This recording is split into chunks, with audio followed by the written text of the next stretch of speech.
Dostoevsky, здравствуйте. I'm not going to speak in Russian all night. That's pretty much it. But I'm just so thrilled that our first event of our 2017-18 season is being held in such an elegant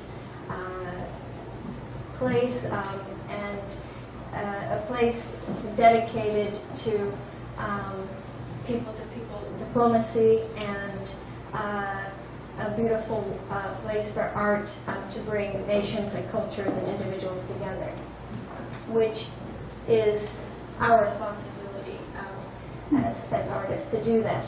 And we're also thrilled that Ambassador Antonov will be our honored guest for our opening night on October 5th at the Kennedy Center to join us in celebrating our Russian Masters program. Before I introduce my very close friend sitting next to me, I just wanted to talk a little bit about our season and why we're starting with Russian Masters. My vision for the Washington Ballet is to develop and build the repertoire as a foundation that the dancers, the institution, the audience can build off of. I think the growth of any enterprise starts with building a solid foundation and moving forward. Whether it was my career as a dancer, the same process is involved. And so my thought process for this season was to start with masterworks, Russian masters, British masters, American masters.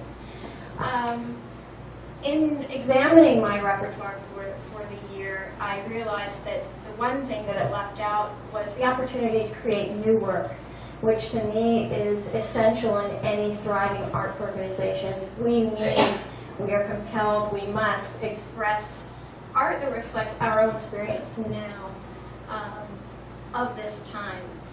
But in order to do that really effectively and well, you have to have a wealth and a depth of knowledge to draw on in order to be that vehicle, that muse, that conduit for a really highly evolved and sophisticated piece of art that reflects our experience. And so starting with the foundation of masterworks is really important. So to solve my predicament, I created an evening of new works. So there will be 3 world premieres in our March program for 3 emerging choreographers. Is this disturbing you? I'm sorry. Let me just take a moment to fix this. Okay, is that better? No. Okay. No. No. Better. Let me. I think it's good. Okay. I'll just try to. It just seemed a bit outdated. Okay. So we'll have 3 world premieres by emerging choreographers of our time. 2 of them are dancers at American Ballet Theater, Marcelo Gomez and Gemma Bond, and 1 is an artist from the Alvin Ailey, Clifton Brown. And then our season will close with another mixed masters program, Balanchine, Ashton, Robbins. So serenade, symphonic variations, and the concert. We will also have a masterwork by John Cranko, Romeo and Juliet, Valentine's Week at the Kennedy Center Opera House. And we're thrilled that Marcia Haidé, who was the muse of John Cranko, will be coming to work with our company and share her inspired vision and love. And she has an abundance of knowledge, wealth, and the love of her art that is just infused in anyone that's in front of her.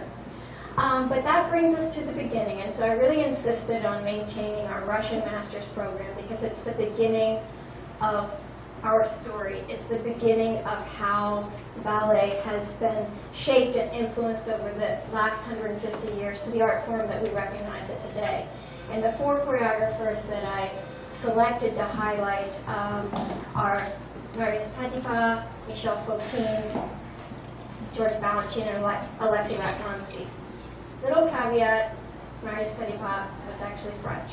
However, he was adopted as a Russian, and he was a ballet master for the Imperial Ballet for over 50 years. And he is really known as the father of Russian ballet, father of classical ballet. So, but if there are any French people in the audience, I think they would want to make sure I included that.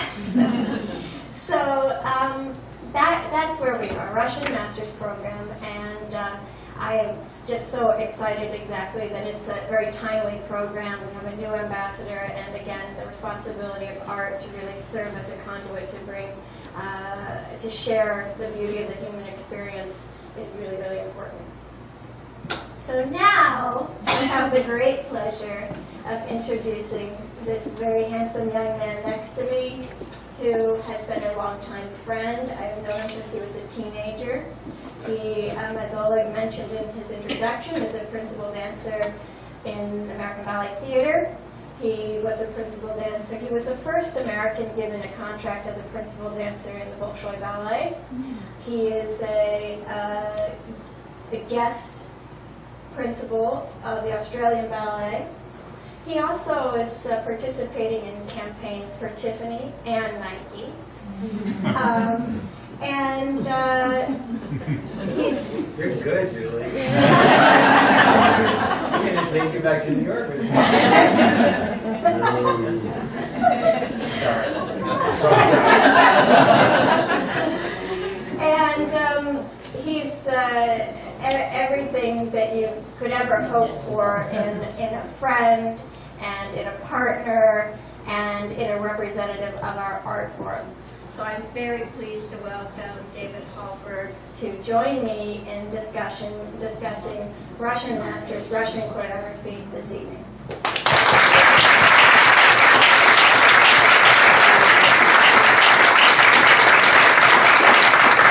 I would also just like to mention, he's also on the board of directors of the Washington Ballet.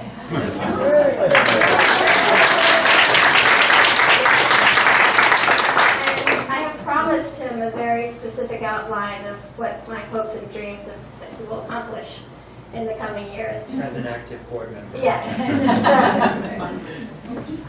So David, I would love for you to share with the audience your story, how you became involved in dance, and how you came from Arizona to New York, and just share your history, which is always fascinating to any audience. Sure.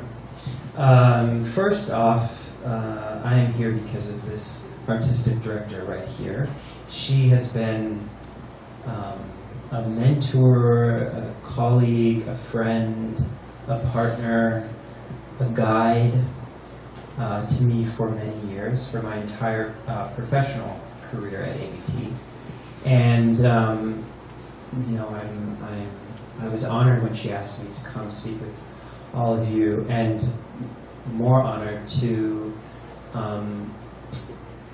aid her in the vision she has for the Washington Ballet, because I think if you ask any dancer that has danced with Julie, the word integrity is at the top of the list, and it is translating into integrity of the art form to the Washington Ballet and to Washington, D.C., which is essential to such an important city, as we all know.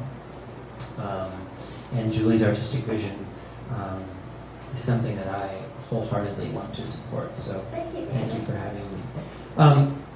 But now to me. Yes.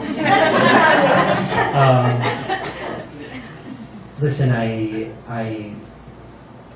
there's always a spark right before when we're naive little children and we have no idea what dance is, but there's always sort of the light bulb, and for me it was Fred Astaire on the TV screen.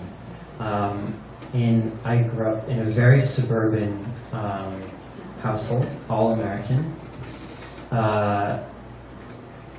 Mother and father wanted me to play t-ball and kick the soccer ball around, and I saw Fred Astaire on a TV screen and absolutely fell in love with what he was doing on stage and wanted to do exactly what he was doing.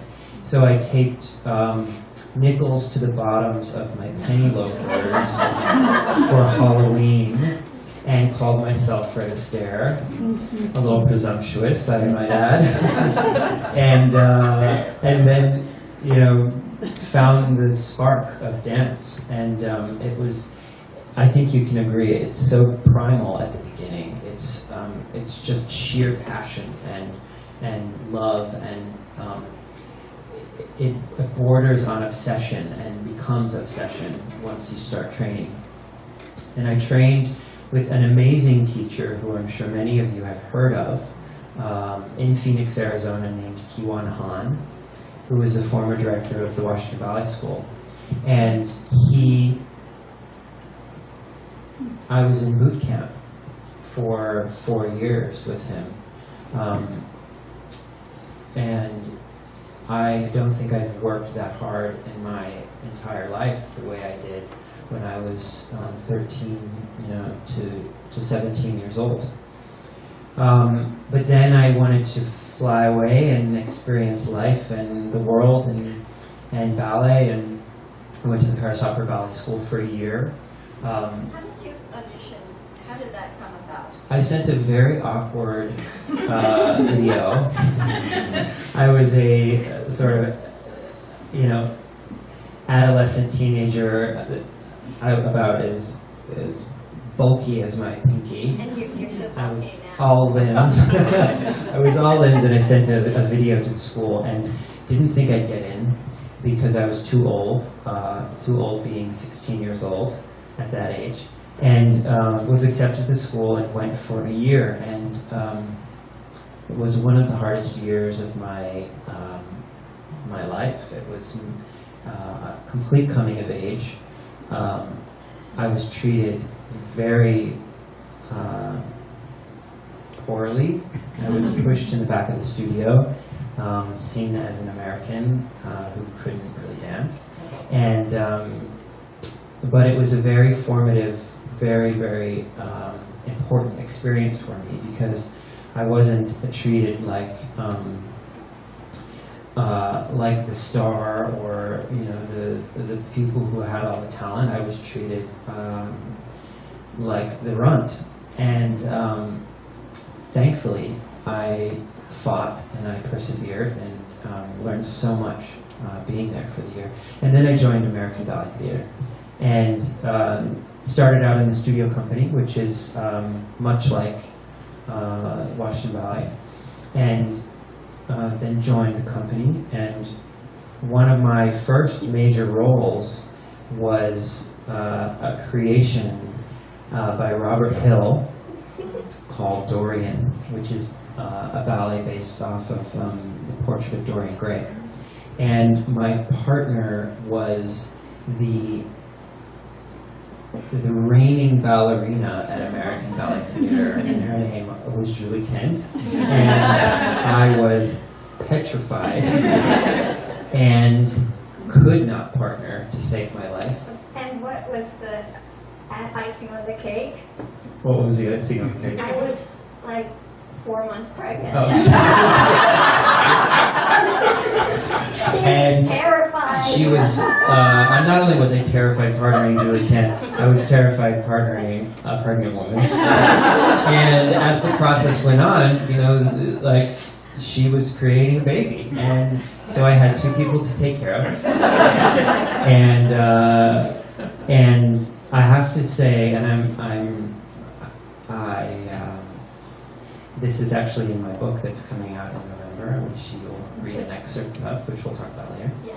But Julie took me on and taught me the graciousness of how to partner a ballerina.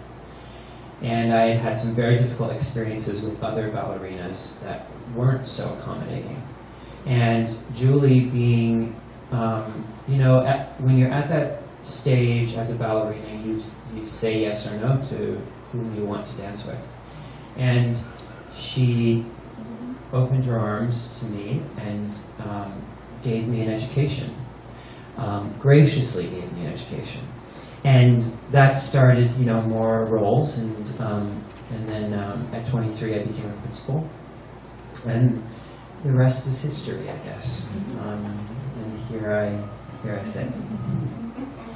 Well, I think just a little bit about your comments about our relationship starting to partner, and in how it relates to my philosophy and hopes and dreams for Washington Ballet, is that in my experience at ABT, I was invested in by every single person I came across. My husband Victor was so instrumental in mentoring me, my coaches, every single person that I worked with, as well as the people I danced with. So the love of the art form, the love of the process, the love of the people that you do it with is really so much a part of me, and what you have to instill in dancers coming after you, because that's how you ensure that the art form will continue, is that you pass that love and appreciation. And you have to love the process and the partnership, and otherwise the cake just doesn't rise in the same way. So. Well, Anyway. I reap those benefits. Good. Well, I felt like I reaped the benefits of dancing with you. So let's talk about how you became the first American offered a position principal dancer at the Bolshoi Ballet. I'll give a few little how I remember it, and then you'll fill it in. I do remember that Natalia Osipova was dancing as a guest tea, and you all had some really brilliant performances together, and that perhaps that prompted the spark. And Sergei Filin, who was the director of the Bolshoi at that time, well, I guess we had, ABT had just gone on tour. We danced 7 sonatas, which we brought to the repertoire of Washington Ballet. David and I created a role in 7 sonatas. You danced things and variations on the Bolshoi stage. ABT hadn't been to the Bolshoi in years. And I mean, Victor would know. And so we went on tour, and we did theme and variations, 7 sonatas, and Rodeo or something. So, I can't remember. And you danced, and then the next thing we knew, you were I moved to Moscow. Yeah. So tell us how that all happened. Yeah, so I first danced with Natalia Osipova at ABT, and it was a fluke. Another dancer was injured, and I was asked to step in and fill in for this scheduled dancer. And I had absolutely no idea what would happen. It was a new partner, a new person. She didn't speak any English. We just sort of dove in head first. Had 3 days to prepare, and it's almost as if something collided the night we danced together. Personally, and New York fell in love with Natasha that night. I believe that, and that started our partnership. And we were eager to dance more with each other, so we went to Bolshoi before Sergei was director and danced a performance of Giselle, and then we went on tour to Moscow with ABT. And I remember sitting. I landed in Moscow. Late afternoon, totally jet lagged. I went to the theater to see the company do Flames of Paris, Alexei Ramansky's Flames of Paris. Oh, right. And it was electric. It was unbelievable. It was so powerful of a performance. And a week later, Sergei Filin, who had been director for 2 weeks, wanted to have a meeting, and he said, I want you to join the Bolshoi. I want to make this offer to you, and I feel like it's part of my vision as a director. And I don't want you to leave ABT, but I want you to divide your time. And I thought about it for a long time, and finally decided to take the risk. And you know, it was a risk. I had no, there was no precedent.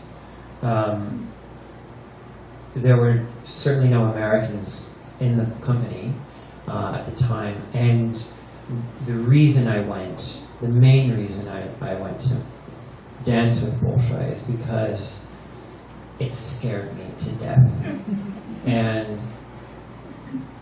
it was such a risk, and I just felt like I could learn so much from such an institution. And I went, and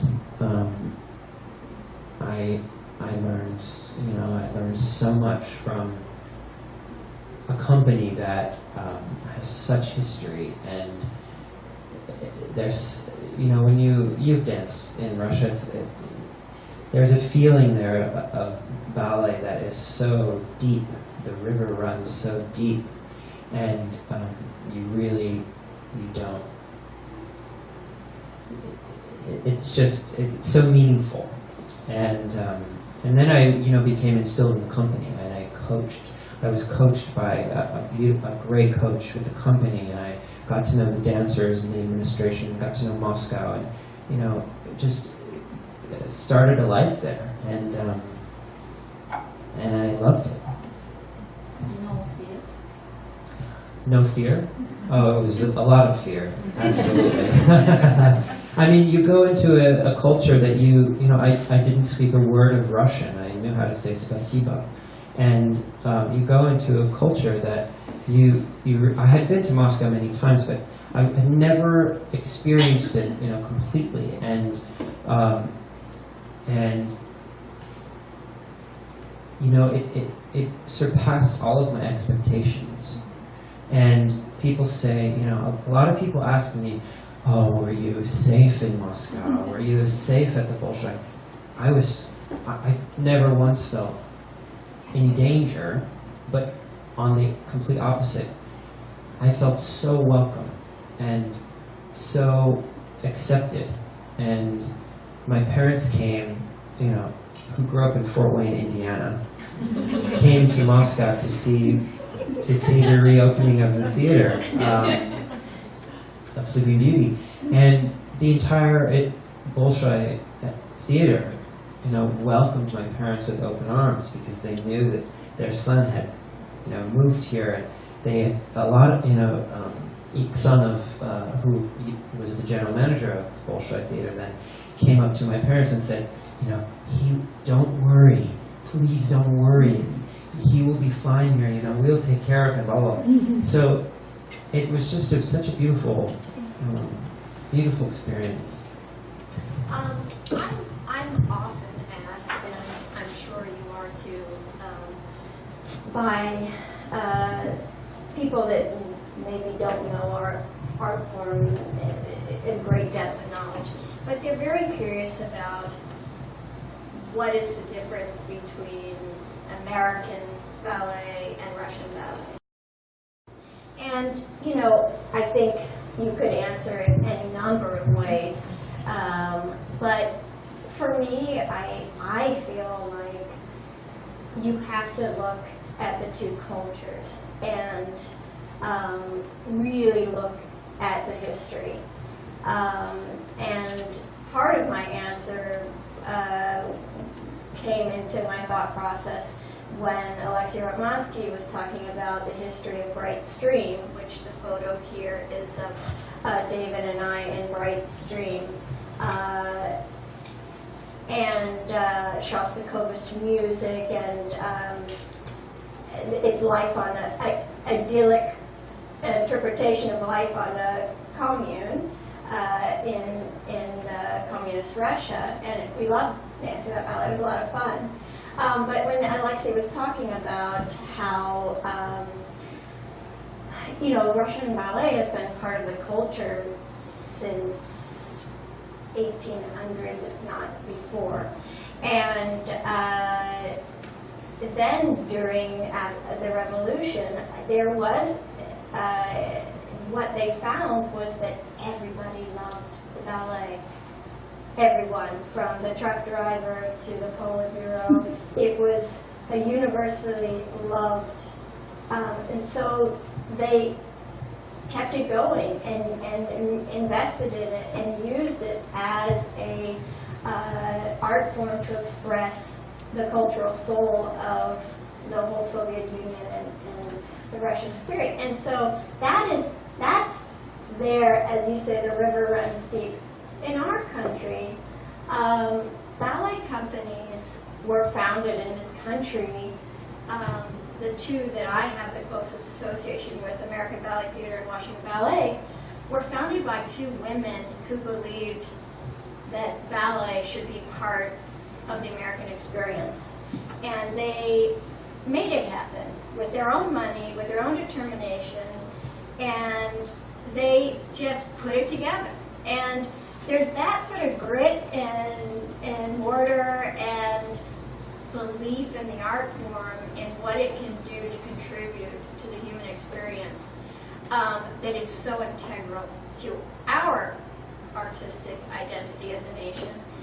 And to take it a step further, our schools, our dance schools, are not funded by the government. They are not just, they are funded by the parents and by the people, again, that believe that this is important.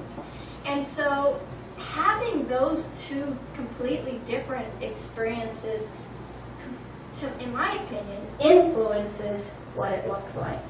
And so I'd love to hear what you think about that and how you would, based on your experience, how you would articulate it. I agree with you. I think taking two specific experiences of mine. One is when I was preparing Swan Lake at Bolshoi Theater. Swan Lake is always the first ballet that reopens the season in September. And I was dancing with Svetlana Zakharova, who's the prima ballerina at Bolshoi. And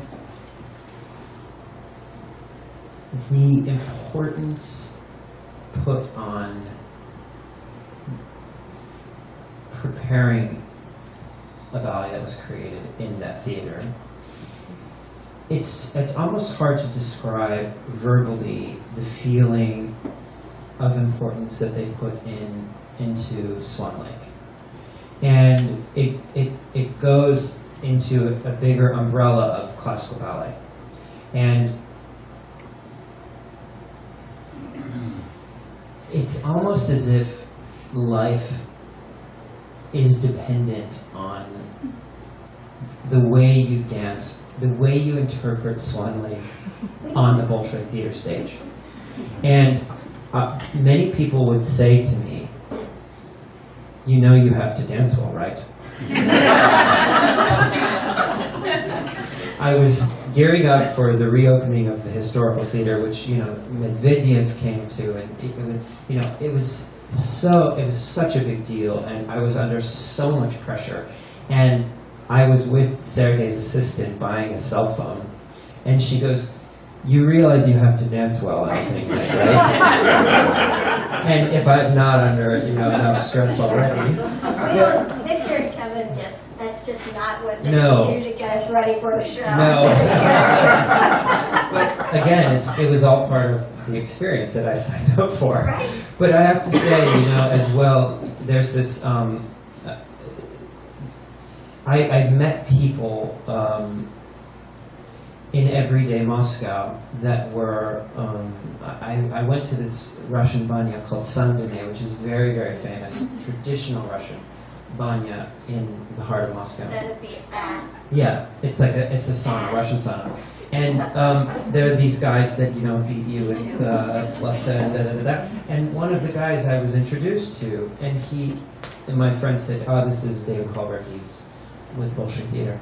And this guy that, just has this, probably doesn't pay much, whatever, he was like, "You are dancing with Bolshoi Theater. It is my honor to meet you." The well runs so deep, just like you said, I second what you say. Then in America, it really is a different culture in terms of the mass public and in terms of people who love ballet. And you take institutions like American Ballet Theater, like New York City Ballet, like the Washington Ballet, and there aren't the roots that exist at somewhere like Bolshoi Theater. And yes, you can say, ballet is more important in Russia, whatever, but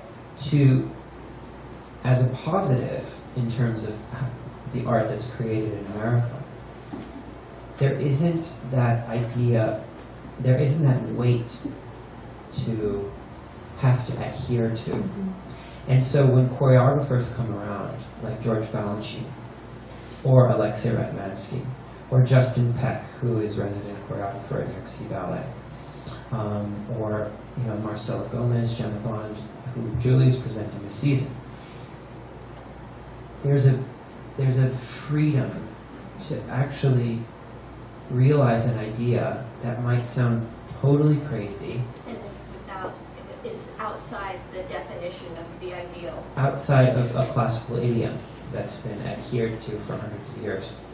And you see the birth of New York City Ballet. And that's exactly how New York City Ballet was created, with a man who came from those roots, but looked at his artists of his day and age, Igor Stravinsky, Coco Chanel, the list goes on, and created movement that was so new and so controversial that I think we reap those benefits in this culture. And so those are my kind of two experiences. Yeah. Tell me a little bit more detail. You spoke about Balanchine and how he shaped and influenced our art form in the 20th century and world culture. He worked a lot in Hollywood and Broadway shows, and he really influenced culture across the board. Tell me a little bit more about dancing Petipa, Fokine, and Ratmansky, because on this program that we're doing, I've danced all the ballets with the exception of Bolero. I've danced other Ratmansky pieces, but Bolero is actually, his Bolero's only been danced by one company in the U.S., Metamorphosis, like years ago, when Chris Wilden was doing that. But I've danced Les Sylphides, I have danced Corsair, obviously, and I danced Prodigal Son, but never on the same program. But I think it's important that I would love just to hear you to share why you think it's important to dance those ballets and how they then serve you as a vehicle for the creation of new work. I mean, those works specifically and those creators have created like I said, created in the generation that they were creating in. And I feel like George Balanchine captured a moment, hit his absolute moment in time with Prodigal, and Alexei is a great example in terms of finding that balance between the roots of classical ballet, but pushing that further. Right. And in Bolero, with the music is just so fabulous, and you know, and Les Sophies, it's funny. Right now, I'm reading a book about Diaghilev's assistant. He wrote a book about experiences that Diaghilev had, and they are talking about Les Sophies. And then it was actually quite controversial, the idea of Les Sophies and how, Non-narrative story. Yeah. It's the first non-narrative ballet. yeah, and in the how 20th century. and how the music was controversial, and you realize every time, you know, these ballets were premiered, there was some ruffling of feathers a little bit. And I feel like it's a great example of what needs to happen in art and what needs to happen when new work is brought into a company. And the risk that the risk that needs to happen. I mean, art isn't created by playing it safe. Art is created by actually not knowing what the outcome will be. And the unknown is scary. You know, I didn't know what the outcome would be of my move to Bolshoi Theater. But that's not the goal. The goal is to create art and to see where it goes. You know, the greats in any sort of artistic field, Picasso, Andy Warhol, Stravinsky, if they didn't push the limits and, you know, and reap the benefits of that outcome, we wouldn't have what defines art in this day. Just to give you a little more insight into the program also, Les Sophies was the first ballet that Diaghilev commissioned for the Ballet Russe, and Prodigal Son was the last ballet that Diaghilev commissioned for the Ballet Russe about 3 months before his death. And it was Balanchine's last ballet that he made before he came to the United States. He was only 25 years old. And later this season, it was important for me to show Balanchine as a Russian choreographer or as an American choreographer, because it's, I think you could argue a case either way. He became such an American, he influenced ballet in this country so much, building the New York City Ballet and really creating American ballet. And so the other program, the other ballet, Balanchine piece we're presenting in the spring is Serenade, which was his first ballet that he created in 1933 or 4 in the United States. So we have those bookends there. And it was just very interesting that Les Sophies and Prodigal Son were the bookends of Ballet Russe under Diaghilev. So very important works, all of them. And Le Corsaire, as you may know, is arguably the most famous pas de deux in the classical ballet canon, made most famous by Rodolphe Nureyev and Margot Fonteyn when he came to the West and just wowed everybody with this incredible virtuoso technique and animal prowess and just extraordinary ability that had never been seen like that.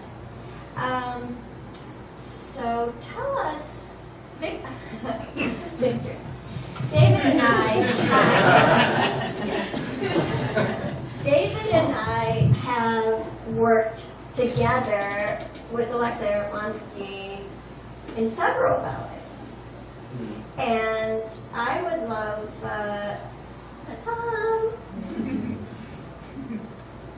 I'd love that.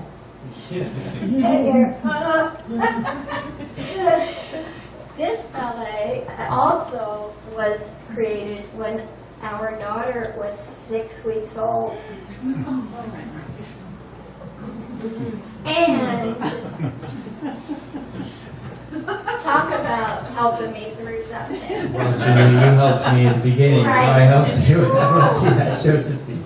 Whoa. So this was the second child, not the first one that we talked about earlier. And it is a 35-minute piece for 6 people. And we start dance. I was, of course, under the mistaken impression that Alexei might consider that I had just had a baby. And I thought, oh, David's going to carry me and just do it like a lovely pottage. And we're dancing all over the place. And I'm just looking at him like Alexei with these eyes, like. And so he said, you exit here.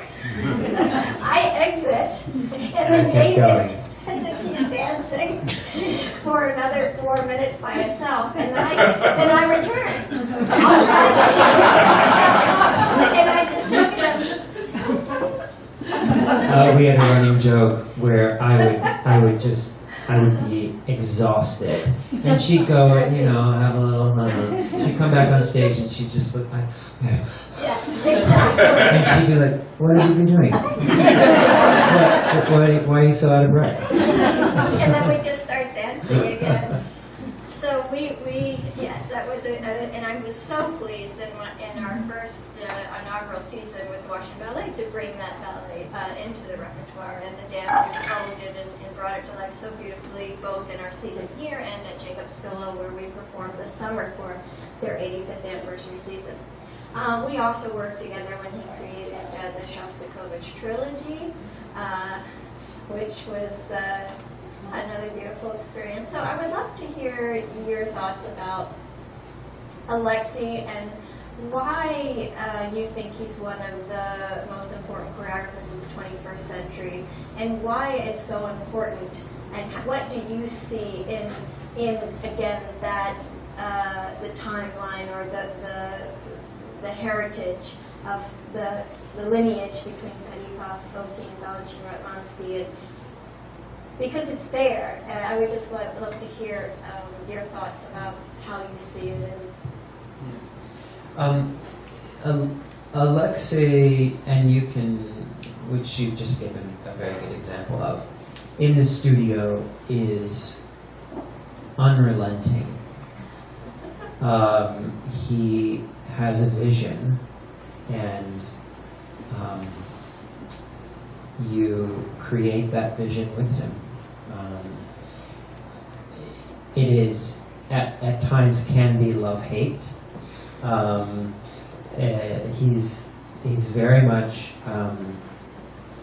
he very much loves and has respect for the classical technique.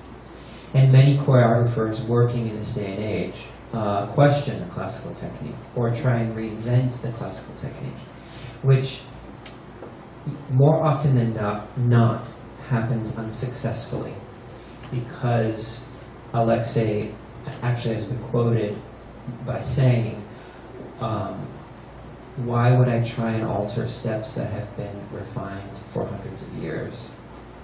Which, to me, means a lack of ego, and a respect to the traditions of ballet, of dance. But being in the studio with him is,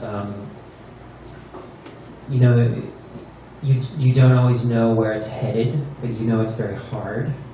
And but there's always, and I think you'll agree with me, there's always a very high level of trust with what he is creating. He will never make you look like the fool. He will never push you beyond your limits, maybe to your limits, but not beyond. Right? I mean, I just going back to my experience, I mean, he definitely pushed me to way outside my comfort zone.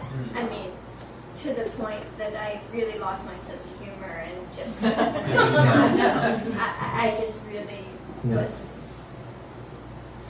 But I learned so much from that experience, so much about expectation, about pushing your outside your comfort zone.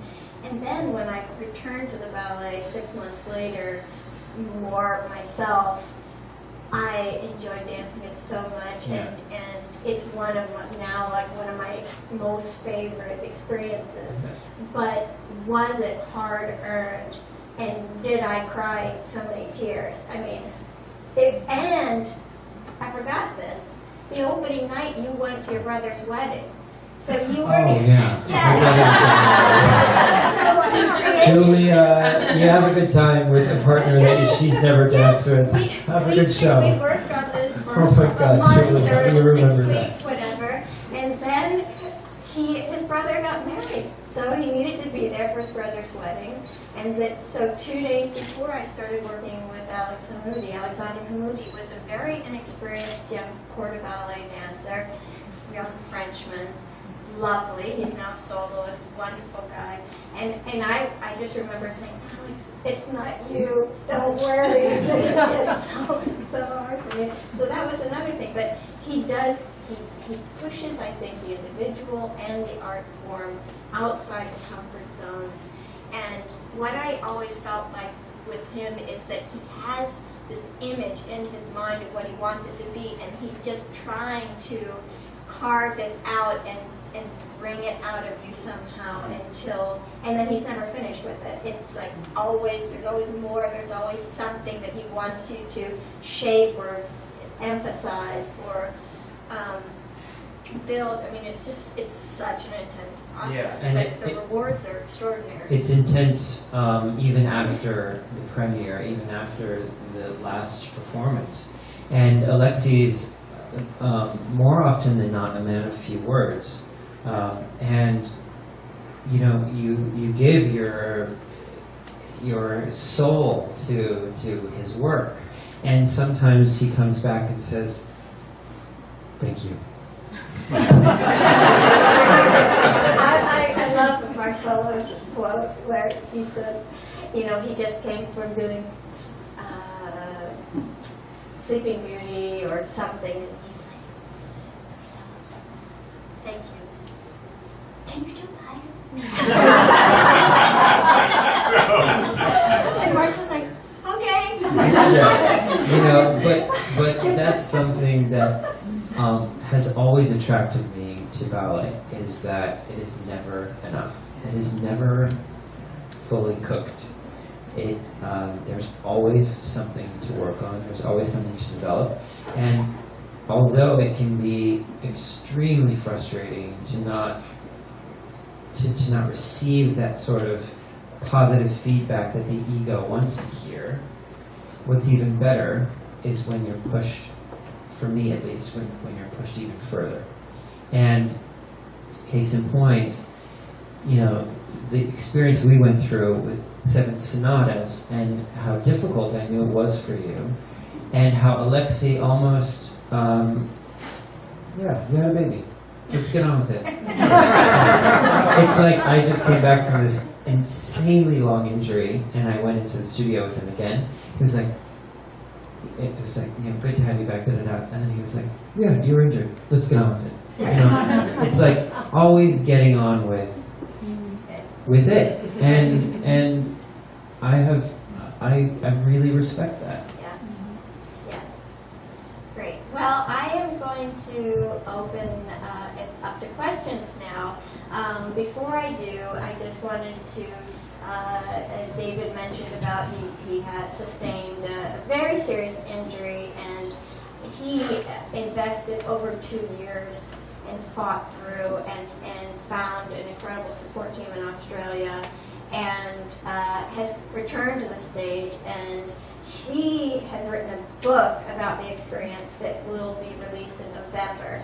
And as a segue, just so you know, we are going to invite David back and do an event about his book and just talk about that experience then.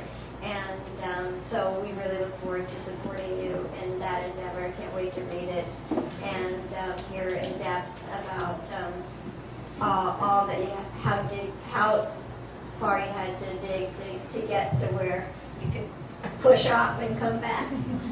But You're in the book, Julie. well, She doesn't know what I said, but she's in it. It's not a tell-all, don't worry. So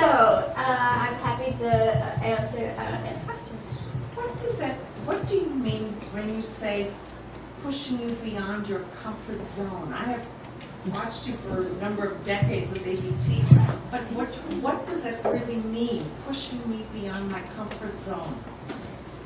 Well, in that particular situation, honestly, pushing me to my physical limits, like as far as strength and power, and just the ballet required so much stamina that I did not have. And so when I mean outside my comfort zone, I mean like just like barely being able to continue dancing. But what you end up doing when you're pushed that far is you get stronger. You grow bigger shoulders, and you grow a bigger heart, and you just dig deeper, and you have the person next to you giving you the eye contact and believing in you and saying, we're doing this, Jules, get in there.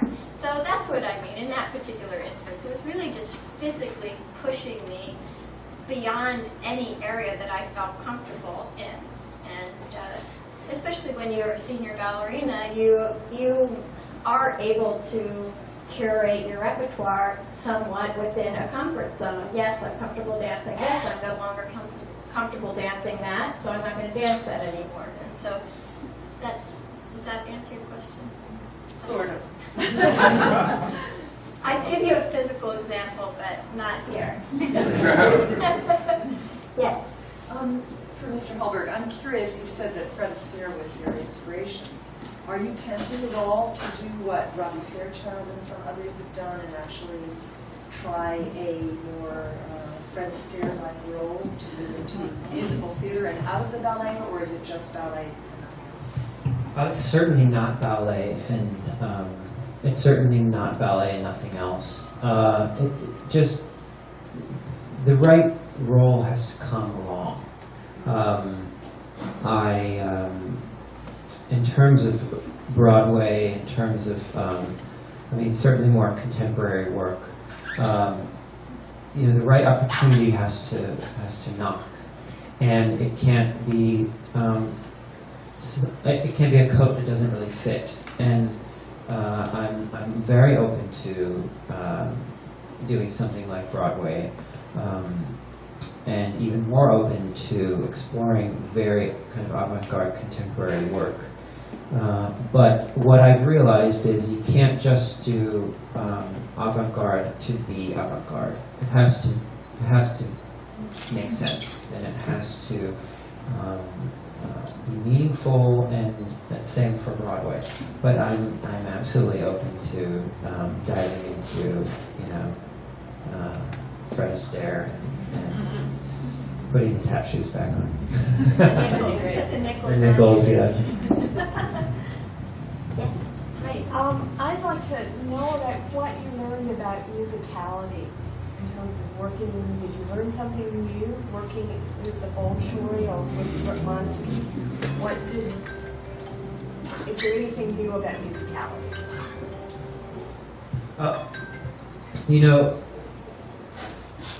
I think in terms of musicality,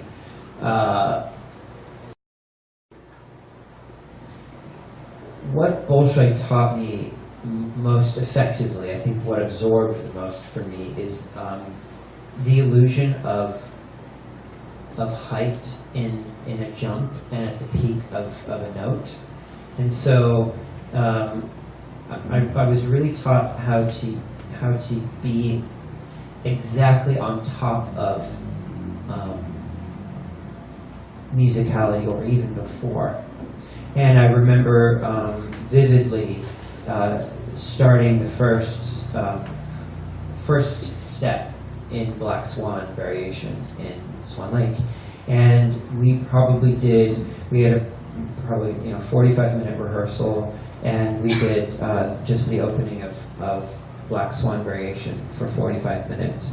It was an approach of not being behind the music, but being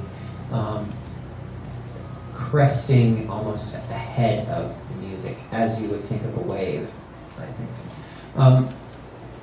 And you know, I think you can attest to this with Alexei. It's very much in what the composer envisioned for music. The movement is in the music. Sometimes it may not make sense quite yet because he uses very complex music, but you can really find the nuances and the subtleties in the music he chooses. I think Alexei also, because of has an incredible mind, interest, education, awareness of history. And so he always has started in any ballets that I've worked with him in talking about history of the music. So with Scarlatti sonatas, he started telling us, well, Scarlatti composed like 30-something sonatas for students of his. And so these are 7 of them that I've picked. And you know, he gave us that kind of historical context to the piece of music. And I think you can see in it's sort of an essay on Scarlatti's sonatas, and that the movement almost makes the sound. And then for Shostakovich trilogy, again, he talked about Shostakovich's life and where he was in his process when he composed this piece, and he dedicated this piece to his wife, and this piece. So there's always like layers and layers, I think, to his attachment to the music, why he picks the piece of music, and then he informs the dancers with those layers. So it's just a much deeper understanding. It's just not but you know, it's it's complex. What was your favorite role in Russian ballet? I would have to say,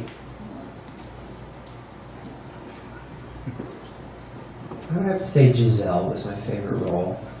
I think it was the ballet that I performed the most, and I was able to discover it with a number of partners there, and it was a ballet that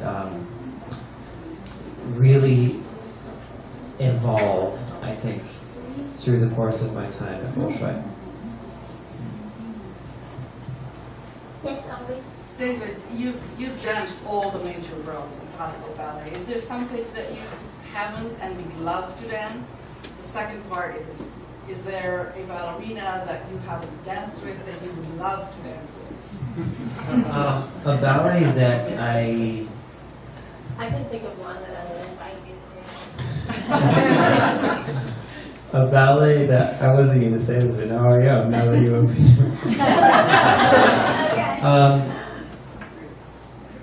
I can't explain to you how much of a coup it is to have John Cranko's Romeo and Juliet come to the Washington Ballet. We are at ABT afforded Kenneth McMillan's version of Romeo, which is an absolute benchmark, but so is Cranko's. And I've actually never even seen it, but I've heard for my entire career how great it is. Beautiful ballet. Have you So- purchased your subscription?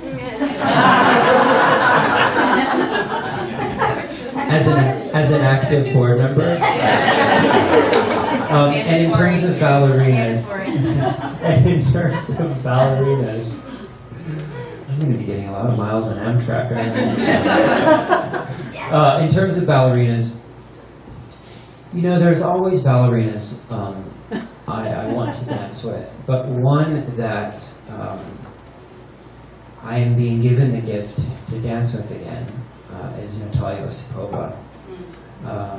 She is one of the reasons I came back from this injury to dance with her again. And she was in my mind for 2.5 years. And it was devastating to think I would never have the chance to dance with her again, but as equally amazing to be given the gift to be able to dance with her again. And so when we are sort of reunited on the stage, it will be a really beautiful, beautiful gift that I And can when give will you. that be? That'll be at the Royal Ballet in March. I'll do Giselle with her 2 performances. Great. Yeah. Can't wait. We'll take one last question and then we have to wrap this up. David is going I have to a fly flight back to catch. to New York City. Yes. What is Russians' reception of Balanchine? What is their perception of him, and are they proud of him, or did he get too American on them, or what? Well, if this is any testament, both Mariinsky Theater and Bolshoi dance a lot of Balanchine works in their repertoire. And especially at Mariinsky, they dance such a huge amount of these ballets, that there's an obvious perception that he is the greatest choreographer of his time, and his roots are with Mariinsky Theater. And I've danced Balanchine at Bolshoi Theater, so he's very, very much accepted, absolutely, in Russia. Well, thank you all. Thank you again to the Russian Embassy for hosting this discussion, and I really look forward to seeing you all at our Russian Masters program. October 5th is our opening night, but our preview is October 4th, and we'll run through October 8th with matinees on both Saturday and Sunday. And then again, we move into our Nutcracker, then we move into Romeo and Juliet, our 3 world premieres, and we finish with our Mixed Masters program. And it's going to be just a really thrilling season, and I look forward to you attending not just one performance, but several performances in each run, because our casting is going to be very deep, and to bringing and sharing your interest in the Washington Ballet and our pursuit to really build a ballet company of distinction in our nation's capital. So thank you for your time this evening, and